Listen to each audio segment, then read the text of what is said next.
ध्यान से सुनो। सबसे पहला रूप है सत्य।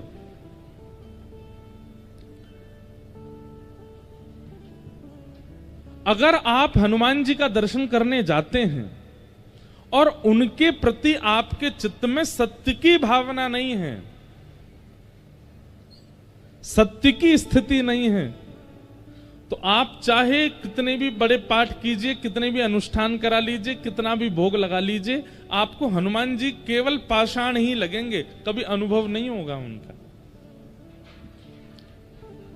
भगवान के प्रति, ईश्वर के प्रति, देवताओं के प्रति, नदियों के प्रति सत्य की भावना सबसे पहले रखनी पड़ेगी कि वो सत्य है।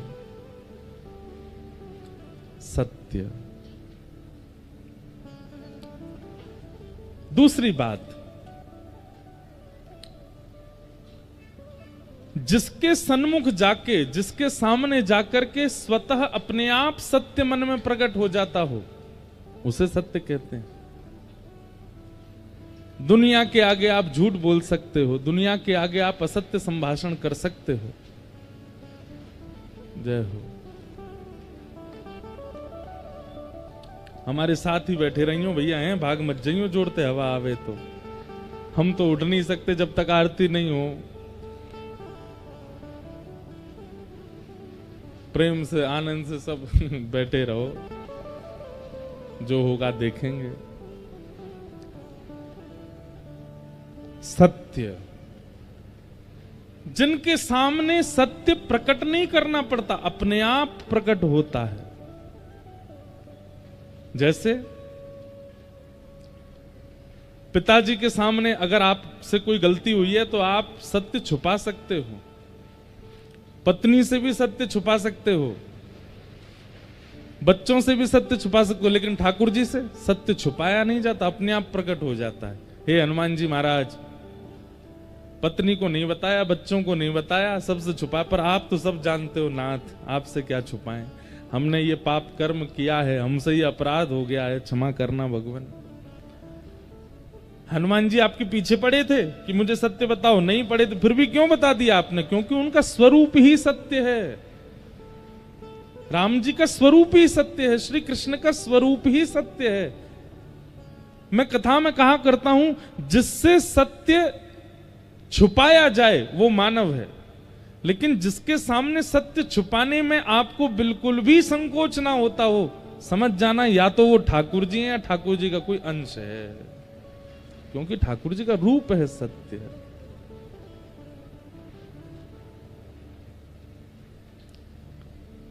सत्य। ठाकुर जी का दूसरा रूप क्या है? चैतन्य। चैतन्य का मतलब क्या होता है?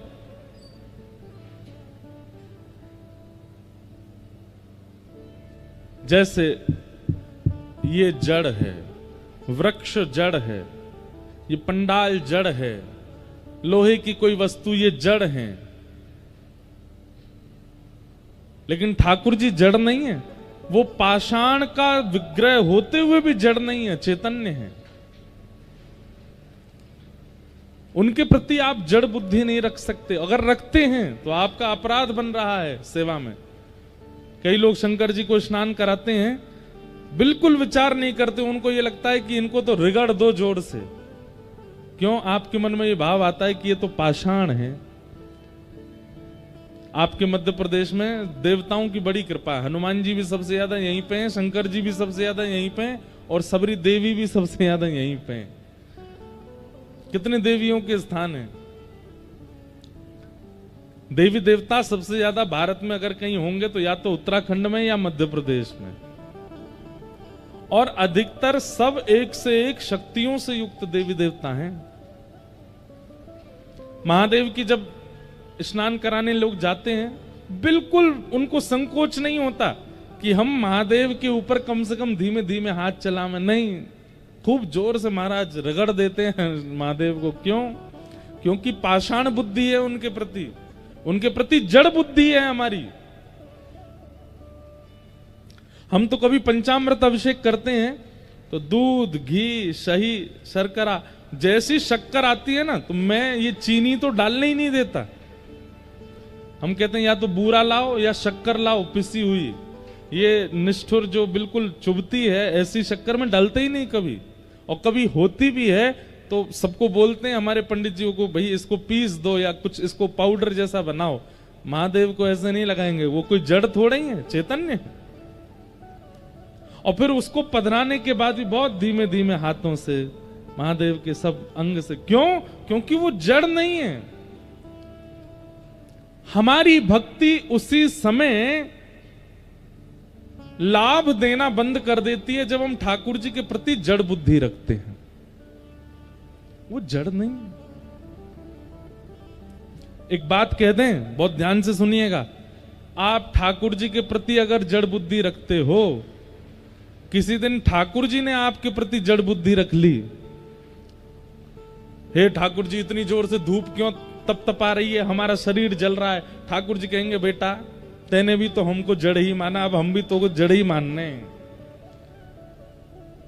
मूसलाधार बारिश। एक जगह तो बड़ा अद्भुत, शंकर जी के मंदिर में पाइप लगा हुआ था बाहर, बोरिंग वाला पानी, वो पाइप से शंकर जी को निभा रहे थे।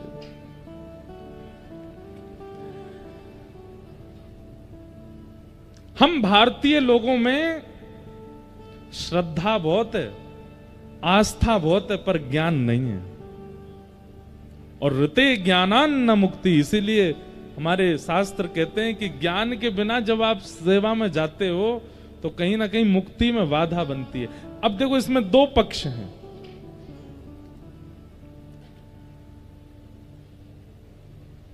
या तो बिल्कुल ही हम भोले हैं, बिल्कुल ही हम सीधे हैं, बिल्कुल ही हम बिल्कुल सहज सरल स्वभाव के हैं, तो कोई दिक्कत नहीं है, तो ठाकुर जी कृपा करेंगे कि आप जानते ही नहीं हो। लेकिन आपको कथाएं सुनने को मिलती हैं, आपको प्रवचन सुनने को मिलता है। आजकल तो यूट्यूब पर सब सारे महापुरुषों की कथा सुनने को अनुभव हो जाती है। उसके बाद भी आप मंदिर में जाकर के वही जड़त्व वाले काम करते हैं तो ठाकुर जी को गुस्सा आता है, बोले इसको सब पता है फिर भी कर रहा है। या तो हमारा स्वभाव कर्मा जैसा हो कि पिताजी बोल के गए कि ठाकुर जी का भोग लगाना है, और कर्मा को ये नहीं पता कि नहा धो के लगाना है, वो भोग लगाना है बस। सुबह उठते ही बिना नहाए धोए खिचड़ी बना के ठाकुर जी को भोग लगा देती है। अब उसको कौन समझाए कि भाई शुद्धता का ध्यान रख, स्नान कर ले, नए कपड़े पहन, बिल्कुल हाथ खासा करके तब भोग बना। भोली है, नहीं जानती है, बिना नहाए धोए बना देती है। अपने दांतुन से ही ठाकुर जी की खिचड़ी चला भी देती है और ठाकुर जी के आगे धर भी देती है, और उसकी खिचड़ी खाने श्री जगन्नाथ भगवान दौड़ते हैं। क्यों? क्योंकि वो भोली है, उसको पता नहीं है, वो जानती नहीं है। पता नहीं है, भोलेपन में, बिल्कुल सीधे सरल सहज स्वभाव में आप ठाकुर जी की सेवा में कुछ कर देते हैं जो शास्त्रों से विमुख है। ठाकुर जी नाराज नहीं होते उसमें। छोटा बालक, मेहमान घर में आते उसको 500 रुपया दे देते हैं तो बालक पकड़ लेता है, और पकड़ते ही अब घर के बड़े लोग तो देख रहे हैं 500 रुपये आए हैं, ये मेहमान जाए तो इससे हम ले में, ये क्या जाने 500 रुपये की कीमत। लेकिन वो छोटा बालक क्या करता है, 500 रुपये लेते ही मुंह में ले लिया या फाड़ दिया, तो बड़े लोग उस पर गुस्सा थोड़ी होते हैं। क्यों? अबोध है, जानता नहीं है। लेकिन 20 वर्ष के बालक को 500 रुपया दिया गया और 20 वर्ष का बालक उसको खावे और फाड़े तो क्या होगा? घर के लोग कहेंगे रुक जा तारी के तो बता, मैं इधर आ, जानता नहीं 500 रुपए हैं ये, इतना भी नहीं पता तुझको। ठीक वैसे ही अगर हम अवोध स्थिति में हैं मन से और बुद्धि से, ठाकुर जी की सेवा में हमसे कोई चूक होती है ठाकुर जी क्षमा करते हैं। लेकिन हम बाहर तो बड़े चतुर हैं, पैसा लेना है किसी से तो हमको चतुराई आ जाती है, किसी के साथ छल करना है तो हमको चतुराई आ जाती है, किसी के साथ कपट करना है तो हमको चतुराई आ जाती है, किसी से ईर्ष्या करने में हम पीछे नहीं हटते। और जब ठाकुर जी की सेवा में जाते हैं तो हम तो बोले हैं, हम तो कुछ जानते नहीं है। महादेव उस समय अपना त्रिशूल पहनाते हैं, बोले रुक जा मिल मुझे किसी दिन। बाहर के लिए इतना चतुर बनता है, यहां पे आके कहता बोला हूं मैं। या तो अत्यंत सरल सहज स्वभाव हो हमारा, बाहर भी वैसे हैं भीतर भी वैसे हैं, तो संभव है। लेकिन यदि संसार के लिए चतुराई है और ठाकुर जी के आगे भोले बनने का प्रयास करते हैं, ठाकुर जी दंड देते हैं। चैतन्य, ठाकुर जी को चैतन्य मानिए, वो जड़ नहीं है, वो पाषाण में व्यवस्थित होकर के विराजमान है। अपने भक्ति भाव से, प्रेम भाव से उनको चैतन्य करो, चैतन्य मानो। तो पहला स्वरूप ठाकुर जी का सत्य, दूसरा स्वरूप ठाकुर जी का चैतन्य, और तीसरा स्वरूप ठाकुर जी का आनंद। आप लोग कथा में बैठे हो, अभी थोड़ी आंधी सी आई, लेकिन आप सब लोग फिर भी प्रसन्न मुद्रा में सुन रहे हो। 2-4 लोग इधर उधर देखने लगे थे, बाकी सब सुन ही रहे थे। क्यों? क्योंकि यहां आपको सुख नहीं मिल रहा है, यहां आपको प्रसन्नता नहीं हो रही है। यहां जिस भाव का आप अनुभव कर रहे हो वो भाव ही कहलाता है आनंद। वो आनंद है। आनंद का और सुख का अंतर क्या होता है? सुख का मतलब क्या है? जो व्यवस्थाओं से युक्त है वो सुख है, और जो अव्यवस्था में भी प्रसन्न रहने देता है वो आनंद है। क्षमा कीजिएगा, शादी ब्याहों में आनंद नहीं होता, वहां सुख होता है, क्योंकि व्यवस्थाओं से प्राप्त है। जन्मदिन के उत्सव में आनंद नहीं होता, सुख होता है, क्योंकि व्यवस्थाओं से प्रकट हुआ है। लेकिन कथा, कीर्तन, सेवा, भक्ति, यहां हमें व्यवस्था की आवश्यकता नहीं होती है। यहां तो केवल एक बार प्रारंभ हो जाए। देखिए, कथा से पहले तक थोड़ा लगता है कि ये व्यवस्था, ये व्यवस्था, ये, एक बार कथा शुरू हो जाती है ना, हमने तो इतना अनुभव कर लिया, हमारे पिताजी का तो बहुत पुराना अनुभव है। कथा प्रारंभ होते ही फिर तो वो नर्मदा की गति की तरह बहती है, आगे चाहे पत्थर आवे, चट्टान आवे, सबको चीरते हुए निकल जाती है। कथा अपनी गति नहीं छोड़ती।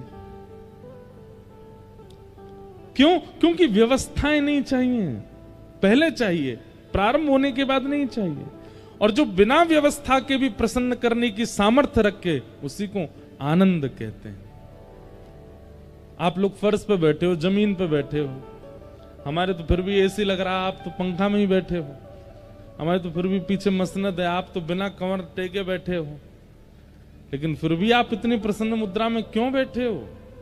क्योंकि ये आनंद है, क्योंकि कथा आनंद प्रदान करती है। ठाकुर बिहारी जी दर्शन करने जाओ वृंदावन में, महाराज ऐसी भीड़, एक बार गली में घुसोगे तो फिर दर्शन करके ही निकलोगे बाहर, और वो भी बिना प्रयास के। आपको प्रयास नहीं करना है, धक्का ही इतने पड़ेंगे कि सीधे घुसोगे, दर्शन है के बाहर ही निकलोगे। लेकिन उसमें भी किसी को अप्रसन्नता नहीं लगती, सब प्रसन्न होते हैं। क्यों? भगवत संबंधी भावों में जो प्राप्त होती है प्रसन्नता, उसी को आनंद कहते हैं। सच्चिदानंद रूपाय विश्वोत्पत्त्यादि हेतवे तापत्रय विनाशाय श्री कृष्णाय वयं नमः। 3 रूप हैं, सत्य, चैतन्य और आनंद। 3 कर्म हैं ठाकुर जी की। क्या? विश्वोत्पत्त्यादि हेतवे, उत्पत्ति, पालन और संहार। जिस प्रकार एक बालक मिट्टी से पहले घर बनाता है और फिर उस घर को 2-4 दिन तक संभालता है, और एक दिन बालक का मूड खराब होता है तो फिर घर को ध्वस्त कर देता है। ठाकुर जी भी ऐसे ही पूरी सृष्टि के साथ लीला करते हैं। हमें बनाते हैं, हमारे दादा परदादा, हमारे कुल खानदान का चयन करते हैं, इसको कैसे कुल में भेजना है। फिर उसके बाद हमारा पालन करते हैं, हमें एक सदगति प्रदान करते हैं, एक श्रेष्ठ व्यक्ति बनाते हैं, अफसर बनाते हैं, मंत्री बनाते हैं, नेता बनाते हैं, वक्ता बनाते हैं, संत बनाते हैं, और फिर एक समय आने पर संहार कर देते हैं। उत्पत्ति, पालन और संहार, ये 3 कर्म हैं ठाकुर जी के। और कैसे कर्म? बोले बालवत, एक छोटे बालक के समान।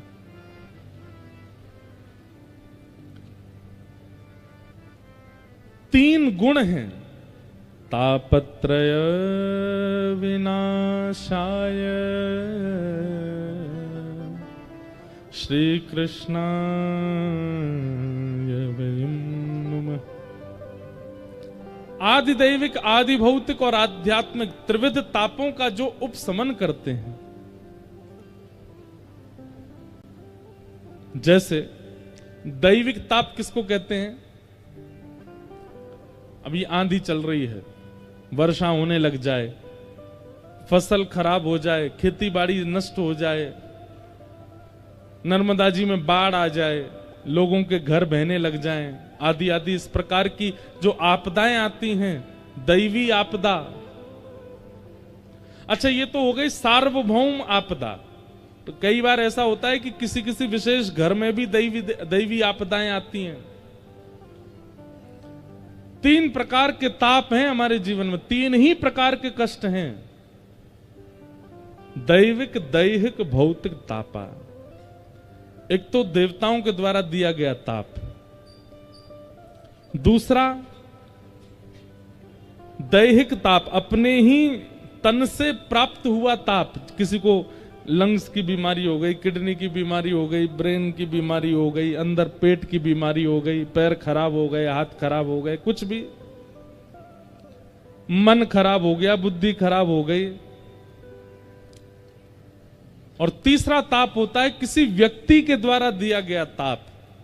भाई से नहीं बनती, पत्नी से नहीं बनती, माता पिता से नहीं बनती, बच्चों से नहीं बनती, इनसे लड़ाई करते हैं, उनसे लड़ाई, उनको जीवन में कोई कष्ट नहीं है, शरीर उनका ठीक है, दैविक ताप भी नहीं है कोई उनके जीवन पर, वो 24 घंटा चिंता में क्यों रहते हैं? उससे मेरा संबंध खराब हो गया है।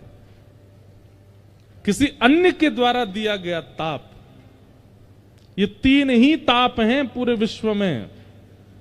या तो देवताओं के द्वारा दिया गया ताप, या स्वयं के शरीर से उत्पन्न हुआ ताप, या किसी अन्य व्यक्ति के द्वारा दिया गया ताप। लेकिन यहां क्या कहते हैं? तापत्रय विनाशाय श्री कृष्णाय वयं नमः। इन तीनों तापों को खत्म नहीं करते ठाकुर जी। एक बात बहुत ध्यान से सुनिएगा हमारी, इधर देखो सब लोग। इस पृथ्वी पर आए हैं तो ताप तो जीवन में आएगा, ताप से नहीं बच सकते आप। शारीरिक ताप भी, मीराबाई के जीवन में ताप नहीं आया, बहुत ताप आए।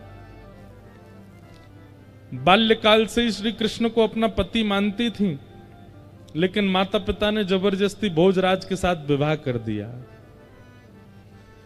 भोजराज के साथ विवाह करके गई तो वहां ससुराल में सब लोग उनके विपरीत, ननद विपरीत, सासू मां विपरीत, देवर विपरीत, सब विपरीत। और कुछ ही महीने निकले थे ब्याह के, जिनसे ब्याह हुआ उनके प्राण चले गए।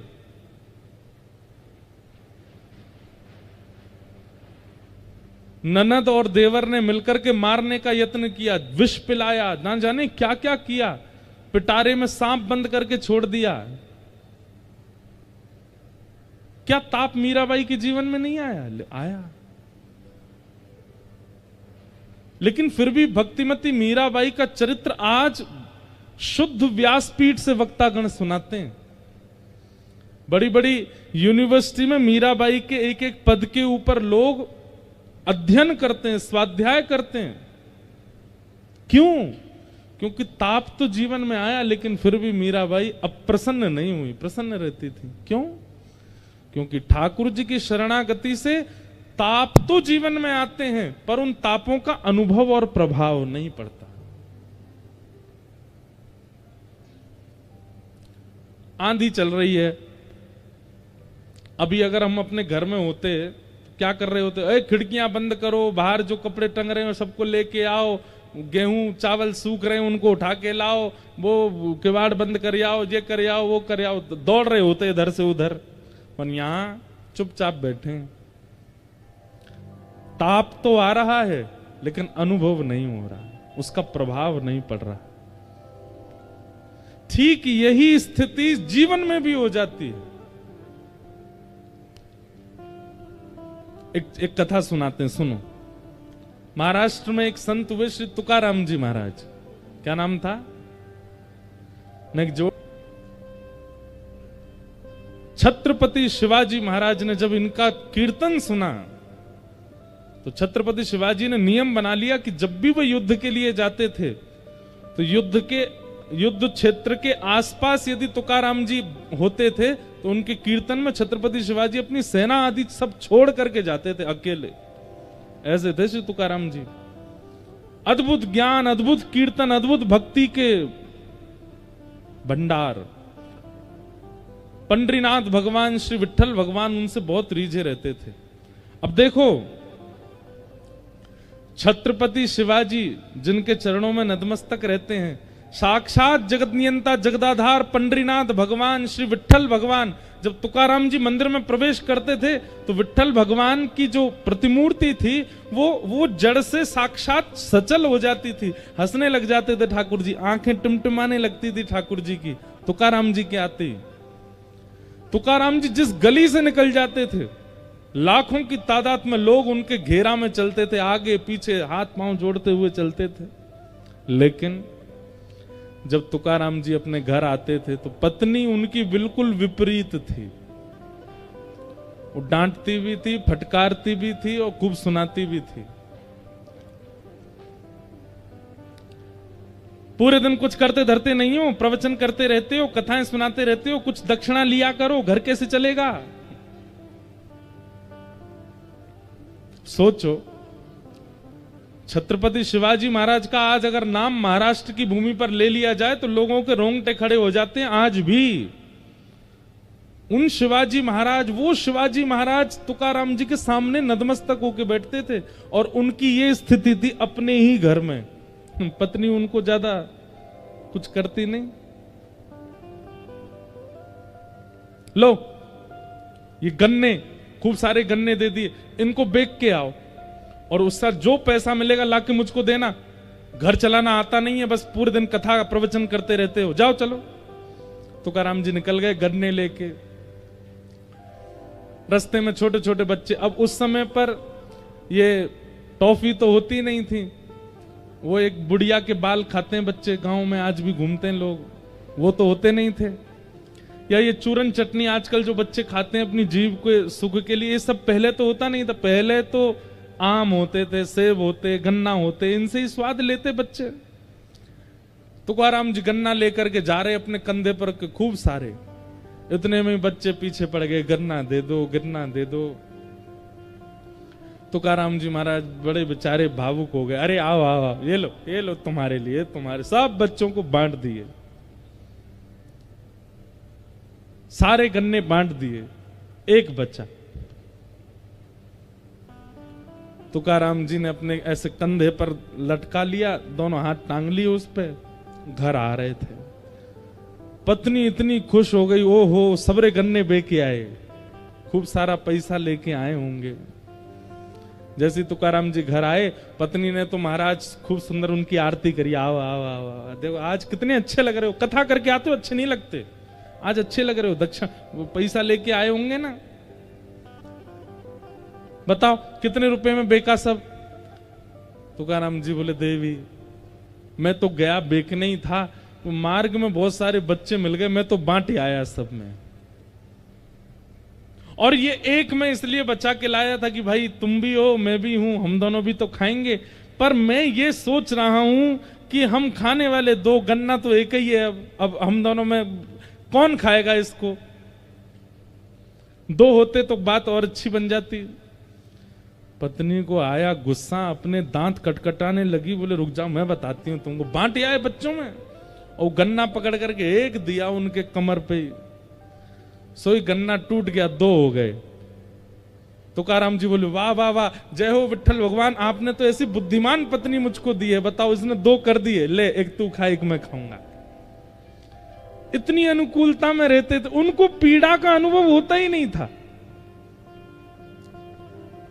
आज का पति होता क्या करता, ऐसे व्यवहार की पत्नी मिल जाए तो, या ऐसे व्यवहार का पति मिल जाए तो आज के लोग नहीं सहन कर पाएंगे।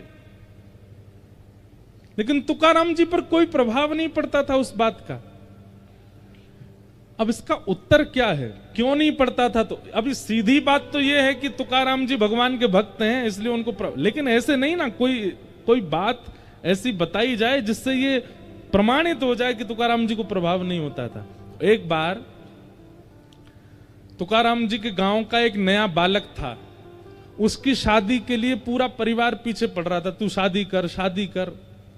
उसने एक ही शर्त रखी, बोले हमारे गांव के तुकाराम जी अगर बोल देंगे कि शादी कर तो करूंगा। क्यों? क्योंकि उनकी पत्नी इतनी विपरीत है, वो कभी कहेंगे ही नहीं। भाई जो स्वयं जला हुआ होगा वो दूसरे को सावधान करेगा ना।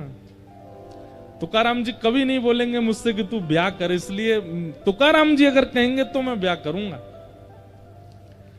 घर वाले बेचारे डर के मारे नहीं जाते थे, क्योंकि तुकाराम जी को मना ही करना है। सबको यही लगता है तुकाराम जी मना कर देंगे, वो खुद बेचारे इतने कष्ट भोग रहे हैं। लेकिन जब अति हो गई तो घर के लोग बोले चल तुकाराम जी के पास चल, उनसे बुलवा। तो बालक गया और तुकाराम जी से जाके बोला, मेरे घर के परिवार के सब लोग पीछे पड़ रहे हैं और सब लोग मुझसे कह रहे हैं कि आप ब्याह कर लो, पर मैंने सबसे कहा है कि आप कहेंगे तो ही मैं ब्याह करूंगा।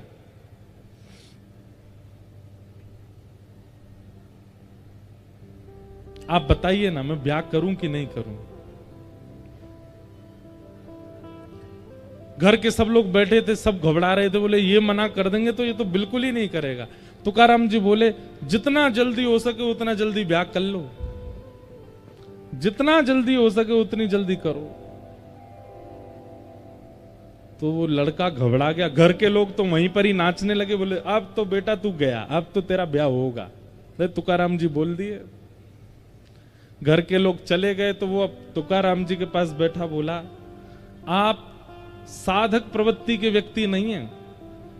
अरे जब पता है कि मार्ग में हमने कष्ट भोगा तो दूसरों को सावधान करना चाहिए। आप खुद इतनी पीड़ा में रहते हैं, पत्नी आपकी मार तक देती है सबके आगे, और आप मुझसे कह रहे हैं कि मैं भी ब्याह कर लूं। क्यों? तुकाराम जी बोले, देख भाई, अगर अनुकूल पत्नी आ गई तो तुम दोनों जीवन आराम से जी लोगे, और यदि प्रतिकूल पत्नी आई तो इस गांव में एक की जगह 2 तुकाराम हो जाएंगे, मैं और तू दोनों। लेकिन उस बालक ने चरण पकड़े, बोले मैं ठीक है, मैं ब्याह करूंगा, लेकिन आपकी प्रसन्नता का राज क्या है? आपकी पत्नी विपरीत है। और तुकाराम जी का पहले ब्याह हुआ था तो पत्नी और बेटा भुखमरी के कारण मर गए थे, उनके प्राण चले गए। तो दूसरा ब्याह हुआ तो दूसरी पत्नी इतनी तेज आई कि वो ऐसा करती थी। तो उस बालक ने कहा, इतनी प्रसन्नता का कारण क्या? आप इतने प्रसन्न क्यों रहते हो? आपकी पत्नी बिल्कुल विपरीत स्वभाव की, आपके घर में कोई सुख शांति नहीं है, आप पूरे दिन यहां पहाड़ी पर बैठे रहते हैं, आपको भोजन भी घर से तो मिलता नहीं है, फिर भी आपके चेहरे पर कभी शिकन नहीं देखी, आपके चेहरे पर कभी मायूसी नहीं देखी। इसका कारण क्या है?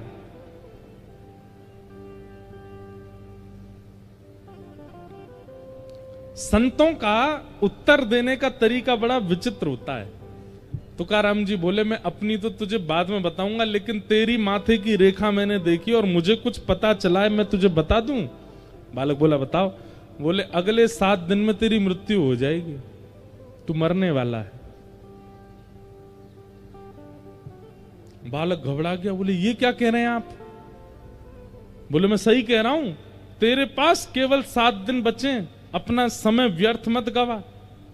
जितनों से तैने लड़ाइयां कर ली हैं सबसे क्षमा मांग ले, सब कुछ व्यवस्थित कर ले, और भाई तेरे पास 7 दिन बचे हैं, अपना जीवन जितना हो सके इन 7 दिनों में व्यवस्थित कर लियो, कभी भी प्राण चले जाएंगे 7वें दिन।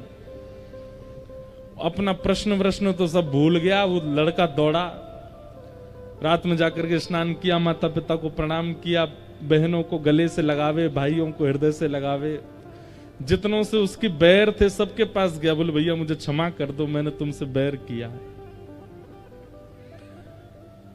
सब लोग कहते ये हो क्या गया, किसी को बताता था नहीं कि क्या होने वाला उसके साथ।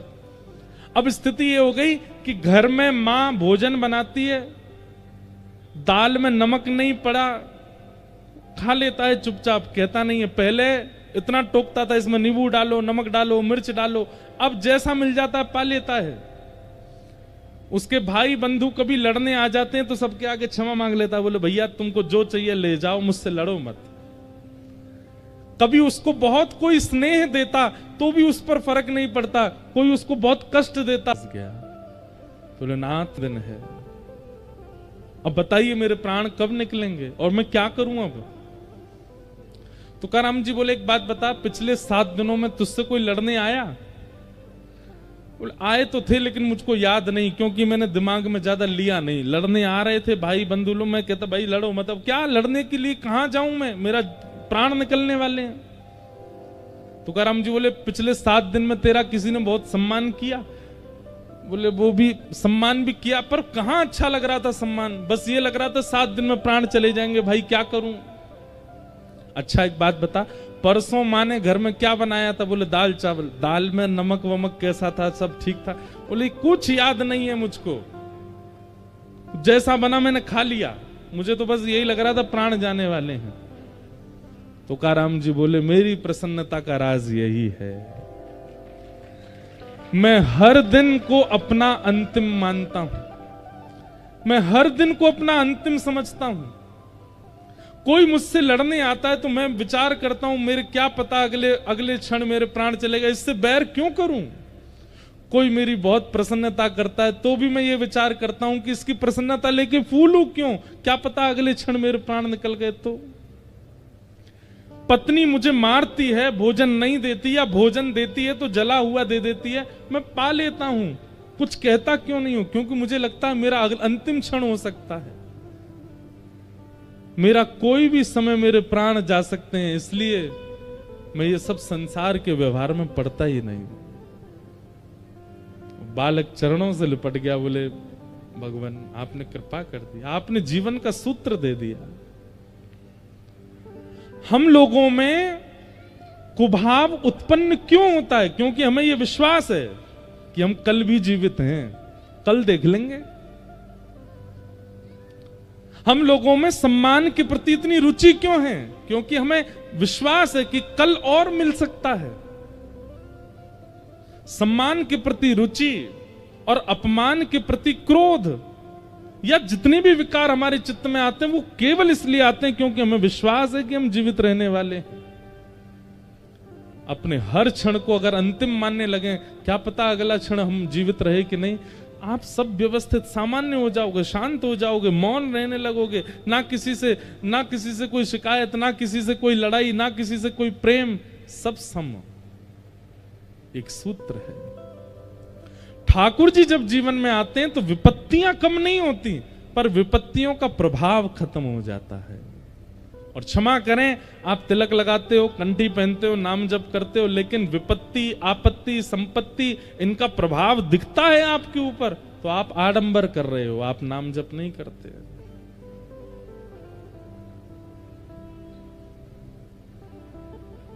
तापत्रय विनाशाय श्री कृष्णाय वयं नमः।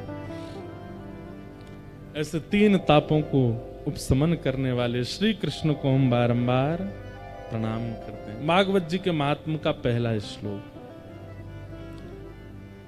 ब्रज के नंद लाला, राधा जी के सांवरिया, सब दुख दूर हुए जब तेरा नाम लिया। जय नंद लाला, राधा जी के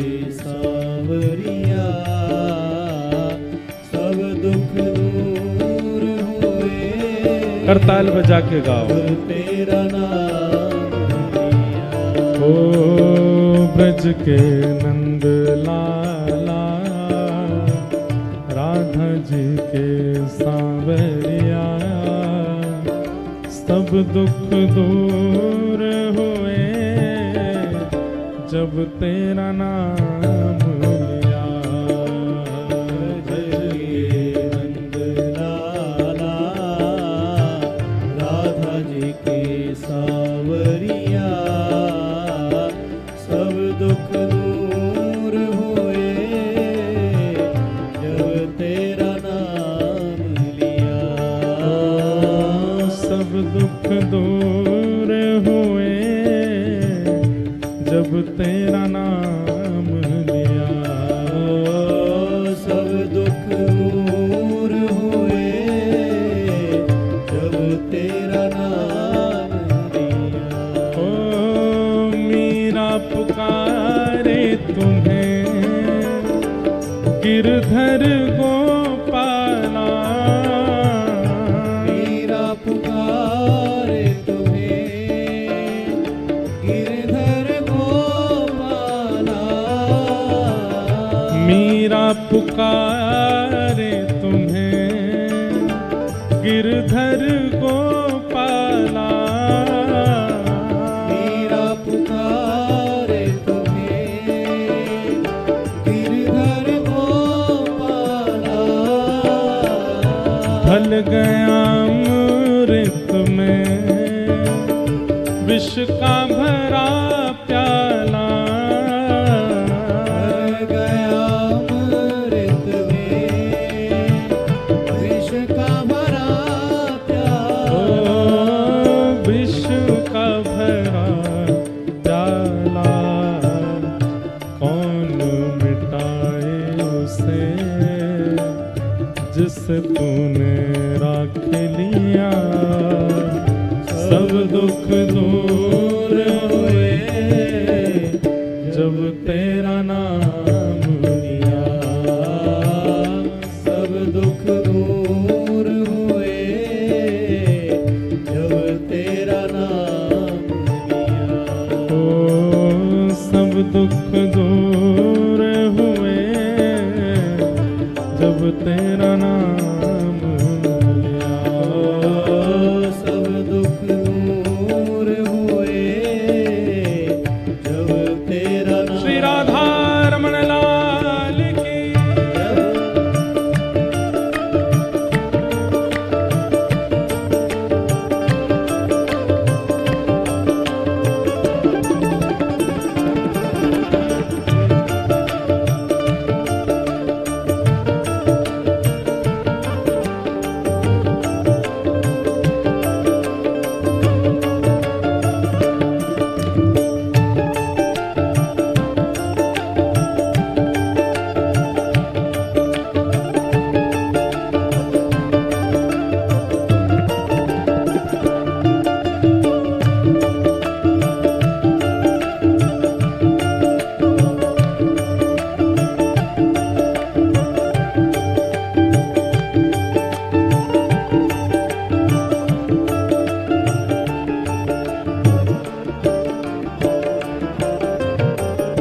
देख रहे हो तुम मेरे दुखड़े सारे, देख रहे हो तुम मेरे दुखड़े सारे।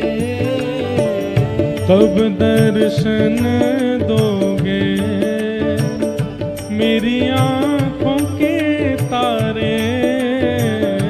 कब दर्शन दोगे तेरी आँखों के तारे। ओ मेरी आँखों के तारे, अधर पे मुरली है कांधे पे कामरिया।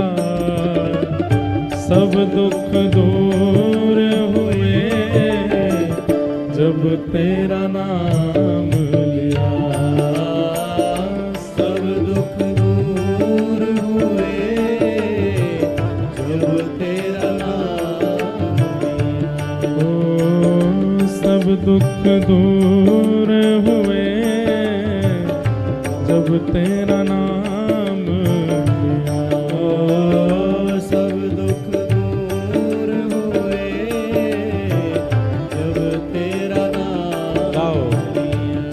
ओ ब्रज के नंद लाला राधा जी के सांवरिया, सब दुख दूर हुए जब तेरा नाम लिया। सब दुख दूर हुए जब तेरा नाम लिया। सब दुख दूर हुए जब तेरा नाम लिया। सब दुख दूर हुए जब तेरा नाम। गोविंद मेरो है गोपाल मेरो है, गोविंद मेरो है गोपाल मेरो है, गोविंद मेरो है गोपाल मेरो है, मेरो है गोपाल मेरो है। ओ मेरा बांके बिहारी नंदलाल मेरो है, मेरा बांके बिहारी नंदलाल मेरो है। ओ मेरा कुंज बिहारी नंदलाल मेरो है, मेरा कुंज बिहारी नंदलाल मेरो है। ओ राधा रमण बिहारी नंदलाल मेरो है, राधा रमण बिहारी नंदलाल मेरो है।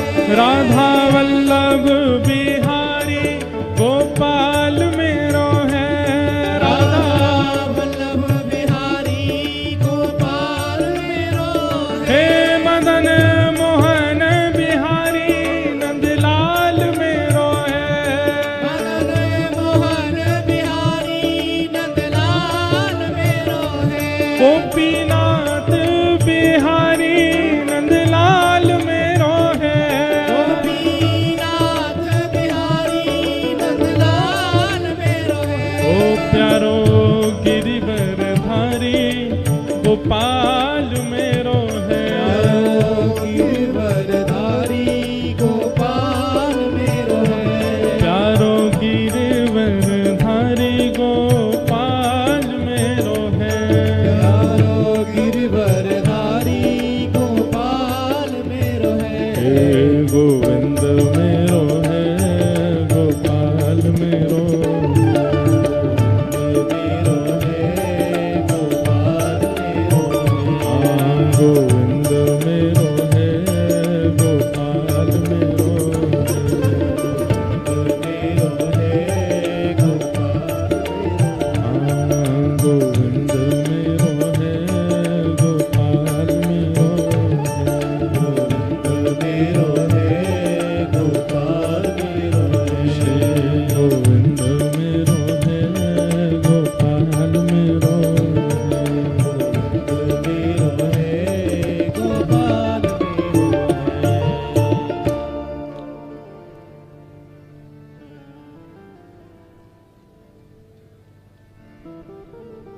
सच्चिदानंद रूपाय विश्वोत्पत्त्यादि हेतवे तापत्रय विनाशाय श्री कृष्णाय वयम नमः।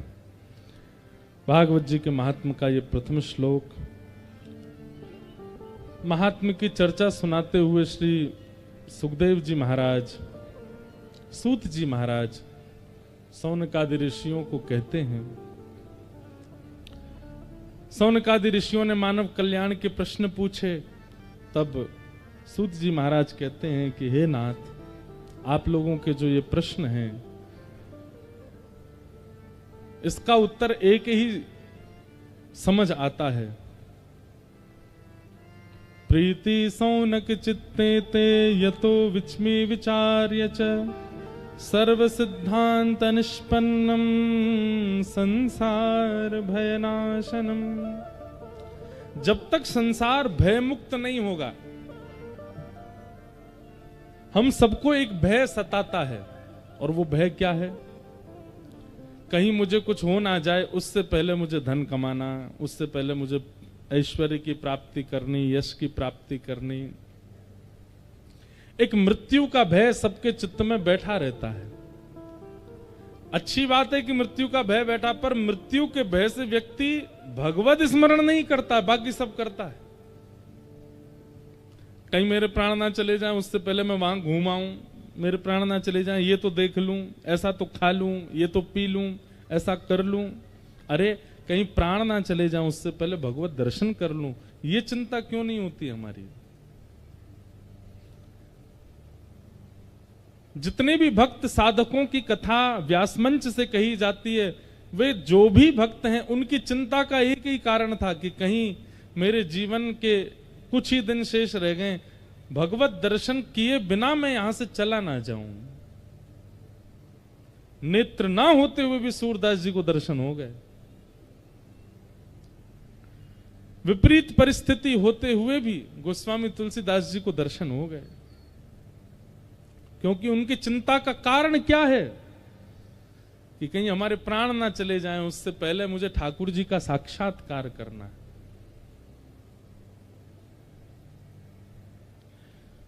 और मृत्यु के भय से पहले भगवत दर्शन की इच्छा चित्त में प्रकट कराने की सामर्थ्य केवल भागवत जी में है। श्रीमद् भागवत का आश्रय लेने वाला व्यक्ति निश्चित है कि वो इस स्थिति में आ जाएगा कि उसकी अंतिम इच्छा यही रह जाएगी कि मेरे प्राण जाएं, उससे पहले मैं ठाकुर जी को देख लूं। और कालव्याल मुखग्रास त्रास निर्णा सहेतवे श्रीमद्भागवतं शास्त्रं कलौ कीरेण भाषितम्। श्रीमद्भागवत रूपी शास्त्र का आश्रय लो, सूत जी महाराज ने सोनकाद ऋषियों से कहा, इसी से ही मृत्यु का भय दूर होगा और मृत्यु से पूर्व भगवत दर्शन की इच्छा चित्त में प्रकट होगी। भगवत दर्शन की इच्छा चित्त में आते ही व्यक्ति का जीवन सुधरने संवरने लगेगा। सौनकाद ऋषियों ने कहा कि भागवत जी में ऐसा क्या है, कृपा कर हमको इसका थोड़ा महात्म्य सुनाइए। तब सूत जी महाराज महात्म्य सुनाते हुए कहते हैं, एक बार की बात है, बद्रीनाथ में सनक सनंदन सनातन सनत कुमार भगवान के प्रथम अवतार भ्रमण कर रहे थे। तभी सामने से श्री नारद जी महाराज को आते देखा। नारद जी के मुखमंडल पर थोड़ी सी उदासी देख करके सनत कुमारों ने पूछा कि हे नारद जी, आपकी चिंता का कारण क्या है? नारद जी महाराज बोले कि भगवान, पृथ्वी की बड़ी प्रशंसा सुनी थी हमने कि पृथ्वी बहुत सुंदर है, पृथ्वी के लोग ऐसे हैं, पृथ्वी पर इतने धाम हैं, तीर्थ हैं, पृथ्वी पर ऐसी पवित्र नदियां हैं।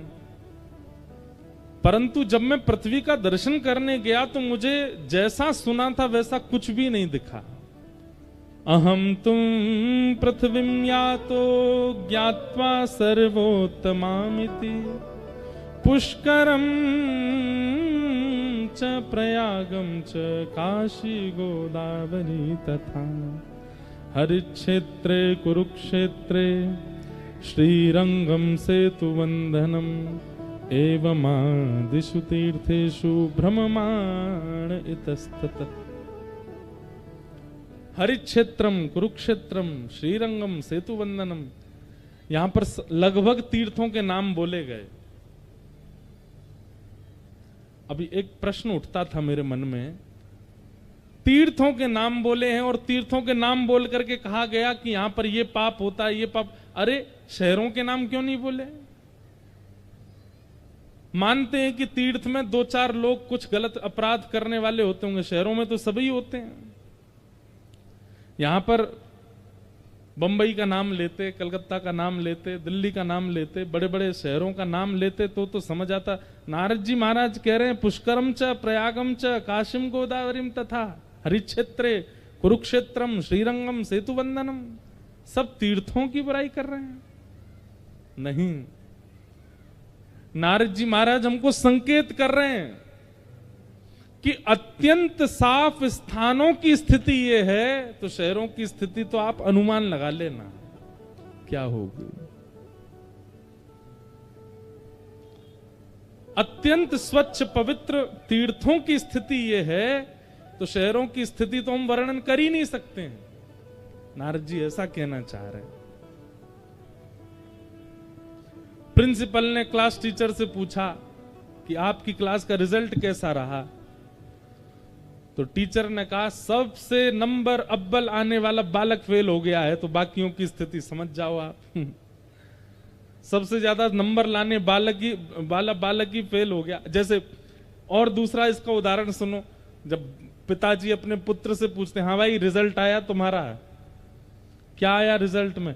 बोले पिताजी मेरी बात में पूछना, हमारे गांव का वो लड़का है ना सबसे ऊपर हमेशा फर्स्ट आता, वही फेल हो गया, अब मेरा रिजल्ट तो आप समझ ही जाओ। जब वही फेल हो गया तो मैं कहां आया हूंगा। तो नारद जी महाराज तीर्थों का नाम इसलिए बोल रहे हैं कि भाई जब तीर्थों की स्थिति ये हो गई है, तो शहरों की तो आप अनुमान लगा लेना क्या स्थिति हो गई है। सत्यम नास्ति तपः शौचम दया दानम न विद्यते, उदर भरिणो जीवा बराका कूट भाषिण, मंदा सुमंद मतयो मंद भाग्यायुपद्रुता, आहा पाखंड निरता संतो विरक्ता सपरिग्रह। बोले महाराज सत्यम नास्ति, सबसे पहला सत्य नहीं बोलते। मैं एक बात कहा करता हूं अपनी कथा में कि आप लोग 30 दिन का एक हमारी कहने से एक क्रम करो। आज तारीख है 1, बहुत बढ़िया तारीख है, आज से ही शुरू कर दो। अब तो क्या आधा दिन तो निकल ही गया, रात तो होने वाली है, लेकिन कल से शुरू कर देना अगली 1 तारीख तक। रोज गिनती करो कि आप झूठ कितना बोलते हो, गिनती करो। मजाक में भी बच्चे से झूठ बोला गया ना, ये देख हुआ आ गया, हुआ आ गया, ये भी झूठ ही है, उसको भी गिनती करो। अगली एक अब आती है ना, हाथ में ऐसे लगा लेते हैं कई लोग, उस पर बटन दबाते रहो, गिनती होती है, नाम जप की गिनती करते हैं लोग। 1 महीना केवल अपने झूठ की गिनती करो, हमने झूठ कितना बोला। अगली 1 तारीख को और ईमानदारी से दबाना है, जब जब झूठ बोलो तब तब दबना चाहिए वो। अगली 1 तारीख को जब आप अपने उसको काउंटर को देखेंगे ना, आपकी आंखें खुली रह जाएंगी, कितना झूठ बोलते हैं। इसमें 2 चीजें होंगी, बहुत ध्यान से सुनिएगा।